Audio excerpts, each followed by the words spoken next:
Who's contesting my election results? Welcome to the WarThunder episode that I'm gonna release on the American election day that unfortunately everyone probably has to care about and probably doesn't want to. And speaking of things that we have to care about but kind of probably don't want to, and one of the planes of all time, it is the Mig-23 MLD, the MLD. Now, for people that don't follow sim, for people that aren't up to date on all of the most recent information, battle ratings changes, all of that, this plane moved from 11.7 down to 11.3, and American mains had like a conniption fit because this plane can destroy the whole entire battle rating range, and nobody is ever going to play this range again, and the F4 Phantom suffers, and yada yada yada yada yada. It was actually a really funny thread on the forums where people were like kind of apocalyptic about this thing. And in all honesty, if we take a step back and actually look at the argument, they have a pretty good reason to, because at 11.3, this plane is kind of ridiculously overpowered, or at least has the potential to. But this is one of those planes where the sum of the parts is not really greater than the whole. This plane has some pretty noticeable drawbacks, and playing this plane has been, for me, I don't like it. I don't enjoy it. I know how to use it. I just don't enjoy it. I don't enjoy a lot of the battle rating range, a lot of the matchups. They're just like, it's just not fun. This is kind of like the worst aspect of WarThunder Sim, is the way that people kind of treat it as a PvE mode, of where this tier, this kind of rank 6, rank 7 premium tier, is all about the grind. It's all about grinding. It's all about spamming bombs at bases, and just kind of like using the game as kind of like an idle game, more or less. And it means that all of the matchups that I have in this thing are relatively boring. So you have like overwhelming performance, you have very good weapons, and you have targets to shoot them at, and you're going to be able to shoot them at, but it really, all it boils down to a lot of the times is target practice. So you just fly this around and you shoot down a Phantom, like, oh, another Phantom, I killed another Phantom that's bombing, woo, that was really, really fun. And the plane does have some drawbacks too. And when you do get challenged in PvP, a lot of the times when you die, it's going to be to things like F5E, where you just don't see it. The sensors on this thing, the radar and the ERST, they're good for the tier, but this is like that tier where your sensors really kind of like, they don't really provide like a lot of situational awareness, is kind of what I'm trying to get at. Like the radar in MTI mode, moving target mode, does work. It works out to like 30 kilometers, but realistically guys pop up at 15. And because the radar is kind of and the ERST is bugged right now, where if you kind of tilt the ERST at all, it just kind of locks the bottom position or the top position. Just is like, it's not useless, but you just don't adjust the thing. Just don't touch the thing, and you'll be fine. It means that you are really reliant on your ability to see things with your two eyeballs, and everything in this tier moves pretty fast. And it's kind of like where relying on your eyeballs all of the time, it works, it's fine for probably about the first 30 minutes of the game, and then fatigue sets in, and you're like, oh, my eyes are tired as fuck, and you're like, I'm not seeing things. And you play this thing for like an hour and a half, 2 hours, you're like, I feel tired, I kind of like don't want to play the game anymore. And this is only really exacerbated by this big, gigantic vertical bar that just runs up the center of the cockpit like a gigantic set of fuzzy dice hanging from your rear view windshield mirror that is just like in the way at like all of the wrong times. Now, there's an easy solution around this. You just open the canopy on takeoff and the thing pops off, and then the rest of the game hates you because now you're exploiting. The other issue with visibility in this thing, besides the gigantic annoying canopy bar that goes straight up the middle, is kind of the sitting position. The sitting position is basically like you're like a little tiny kid like trying to drive a car, like trying to like stare over the steering wheel and like looking over your left and right shoulders with like this giant headrest. It just gets in the way. Even with like head tracking, with my ability to kind of like tilt my head around all the time, it's just like, it's not hard to work around. It's plenty usable, but as I said, after about an hour, I'm just aggravated flying this thing, and everything about the game at this like kind of tier, it just makes me angry. It just makes me not enjoy it. And that's unfortunate because this plane, I guess it has like some personality to it, but your matchups are literally all the same. You're faster than everything else, you accelerate better than everything else, and your turn rate is basically better than everything else. The only things that can really probably challenge you are probably on the same side as you. Like the J7E, for tier is probably just as good as this thing is. But at the same time, the things that you are typically facing, F5E is probably your strongest competition. The F4s are just kind of like straight up across the board worse. Everything else, Sweden's mid-mobiles are just kind of straight up worse. But they still will catch you off guard because of the missiles, because of like having to use your eyesight to look around all the time. That's especially like true on like dark green maps for me. Like I haven't really tuned my color settings to be able to see real good all the time and make it like really easy. And I haven't done anything really like crazy, like doing like ultra low quality, like super polygons for like the ground, and so that, you know, like there's a lot of boosted contrast. I haven't done anything like that, but if you just play the game normally, for me, I find this plane tiring to play. I just don't enjoy it. Now, how should you play the plane? Well, because you do everything better, you kind of, in theory, you can kind of just do everything. In reality, you're kind of like a plane that when you have your two big missiles, the R-24T or the R-24R, you can kind of like, you run in, you do hit and run attacks, and that's a pretty easy way to stay safe. You can play it pretty much just straight across the board like it's an F-104, never be touched, and you'll be fine. You have good countermeasures, you have a good number of them, but what you're going to find is things like this. F5E just kind of pops up behind your tail. Like, never saw him at all, and I'm looking around. So the other thing that I do with this thing is if I'm going to engage in a turn fight is I really don't focus on my front aspect. I'll kind of do like a left or a right-hand turn and just kind of like look over my shoulder, because I find that it's easier to find these guys if you just kind of pin yourself in this nice big gentle turn and kind of like look out for them and look and try to bait them to come in. That's generally what I found to be like a little bit more effective than just kind of like flying around straight, because you're a pretty sizable plane for this tier. Like you're not like an F5 where the F5 just sneaks around all over the place. It doesn't have the radar on. A lot of times you just don't see it. Like most of my deaths in this thing are to AIM-9Js from a aspect of me just like flying around, didn't see the guy.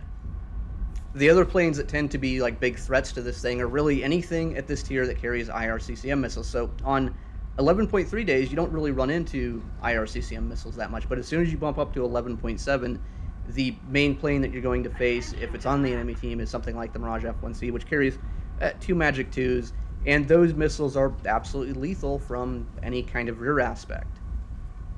And a missile like the Magic 2 really does go a long way towards overcoming the weaknesses and the differences between the Mirage F1C flight model and the MiG-23 ML flight model. Now let's talk a little bit about the flight model, because the flight model has been changed over the past 6 or 7 months or so. I don't know exactly how long ago it was, but this plane is no longer what it used to be. It's no longer completely brain dead. You fold the wings out, you pull back, and you win.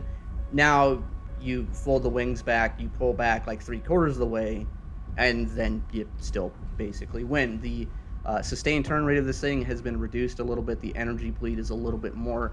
It is possible to find yourself slower than you want to be in this thing, and it means that people can at least play against some of your mistakes. Now, how do you actually win a dogfight with this thing? Well, you approach it the exact same way basically every single time, where you realize that you have thrust to weight, you have a higher sustained turn rate, and your ability to kind of pull AOA is, it's okay for this tier, but it's not really all that great. So basically you just force rate fights. You kind of do like these really wide turns, go up, and generally just try to bleed your target of energy, and you'll eventually kind of like swing around them and come in behind them, and you'll be good. Or at least that is the way that it works in theory. Actually putting it into practice is a lot harder, and doing it safely is not something that always happens. Like if you paid attention to the last clip, I get the guy, I do the whole thing, I do the rate fight thing, but because it's a rate fight, because it takes a long time, I commit too long to it, and I get snuck up on, I get killed by another guy. The other issue is when you approach these fights, you're going to find that you give up position really early on to try to win on energy, and something like an F5 that has really good cannons, if you do give it position, if you do give it aspect, it is very, very easy for him to hit you. So it means that although your plane's really good, although your plane can dogfight and it can dogfight in a specific way, it does mean that you are accepting a certain amount of risk when you engage in a dogfight with this plane. So although it can do it, if you really want to play safe, you can kind of just run around the map and rely on the speed, the energy retention, the acceleration, all of the actual kind of straight line performance, and then rely on the weaponry to kind of just get things done and be invulnerable if you really want to. Now, I don't play that way because I like to show kind of like the full spectrum of the plane, and I like gun kills, and I like doing different things. And speaking of gun kills, this thing has the Gussie 23. The Gussie is not very good. It is probably one of my least favorite cannons at this tier. I honestly think that aiming the Mark 108s and the ME-262s is easier for me. It seems like a more pleasant experience, because with the Gussie, a guy can be practically stalled out in front of you, and if you don't lead like into the future through the quantum realm and see the Doctor Strange possibilities of like 1 in a million chance, a lot of times like you just don't hit. And when you get a shot with this plane, because of the way that you're flying it, you're having to raid a guy, you miss the shot, and then you have to go around the whole entire fucking circle again to set up again, and that means that you are committed to the same fight for even longer, and you're likely to just have some guy sneak up on you. So it is completely understandable for people to run around with this plane as a hit and run plane and just rely on the missiles on this thing are actually pretty good for the tier. The R60M is nothing like special, nothing spectacular. It's basically really easy to flare, but the R24T and the R24R are probably the best IR and the best radar missiles for the tier, with the exception of like things like Magic 2s and AIM-9Ms that you run into at... there is a Magic 2 carrier at 11.3. I think the Jaguar is down at this tier. And it really isn't until 11.7, though, that these IRCCM missiles become a little bit more common. Because at 11.7, you have the A-10C now, you have the Mirage F-1C. Those are both like very good IRCCM missile slingers. Like the A-10C airframe is dog shit, but because it has AIM-9M, it's radioactive dog shit, where you got within like 4 kilometers of it and now you're gonna die of cancer.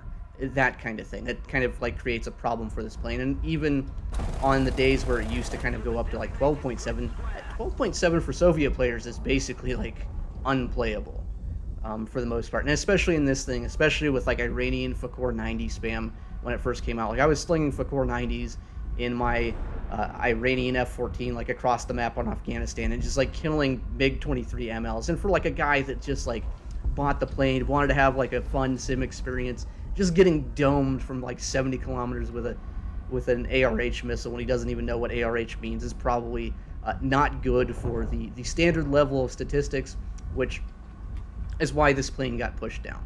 Not only are the matchups at 12.7 bad, not only does IRCCM missiles kind of create a problem for it, it's also kind of like the flight model also plays to the strengths of kind of the two predominant IRCCM missiles that you would kind of run into on flight models that aren't like radioactive dog shit like the A-10. So like if you fight against the MiG-21, the Bison, that thing has HMD with R-73s.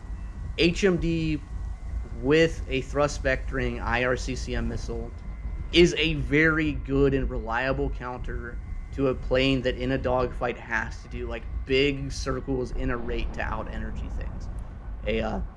The R-73 on a MiG-21 is like, it's like a match made in heaven. It's the same thing of like the F-8U having like the AIM-90, where one thing complements each other and kind of cancels out the fact that like, okay, cool, the MiG-21 can't retain energy, it can't rate. Well, guess what? The R-73 does not care that you're outrating the plane, because the missile's going to outrate you and then it kills you, and if you didn't see it, you die.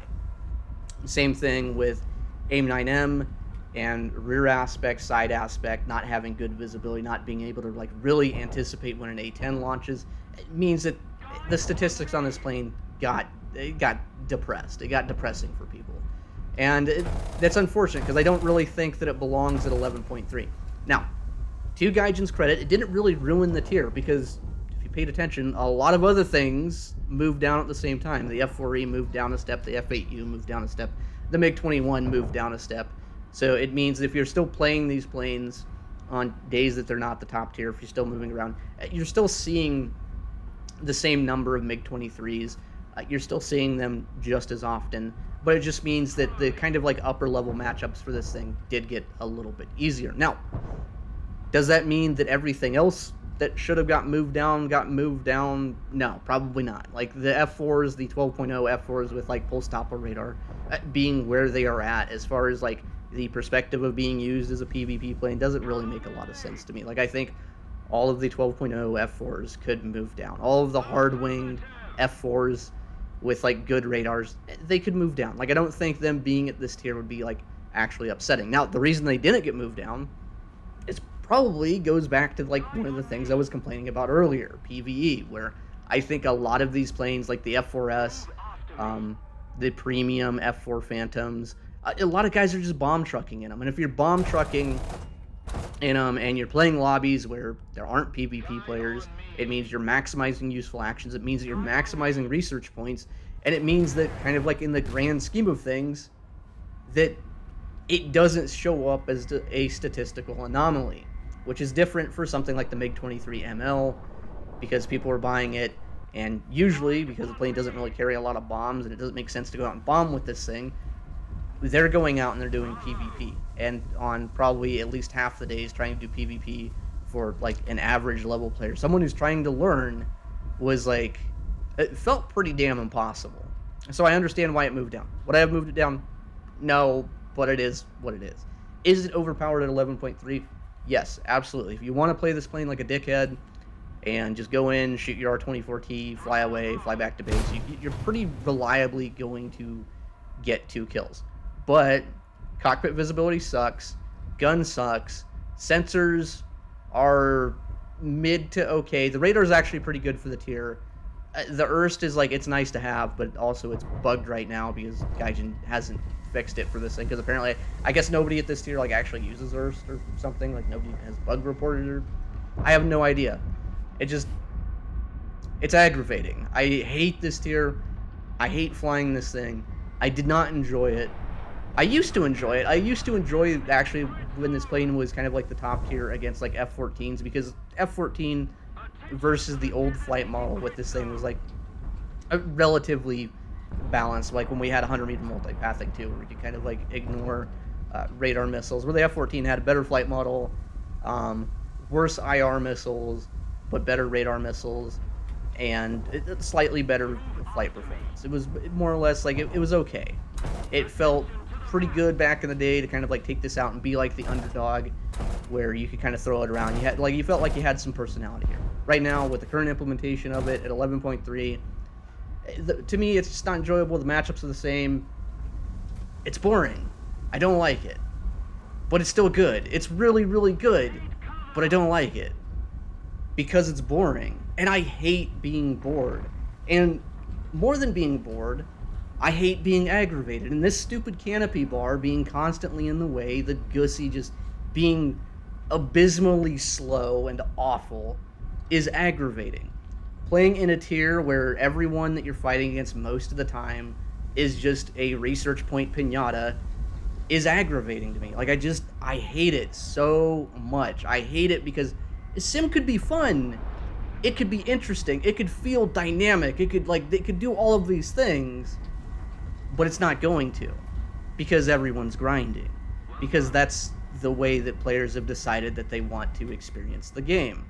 And that really does sum up my feelings about playing. Like, yes, the plane is very good, and you will go out and you will get kills in this thing. It's very easy to do fairly well in this plane. It's a very good introduction to kind of like basic top-tier jet tactics, where you kind of have like this nice little transition of where you're fighting things that are a lot worse than you, that have missiles that are easily flared, and then you kind of like wet the whistle with some harder missiles, and you can kind of experiment with some tactics, deck hugging, rate fighting, radar missiles, and all that stuff.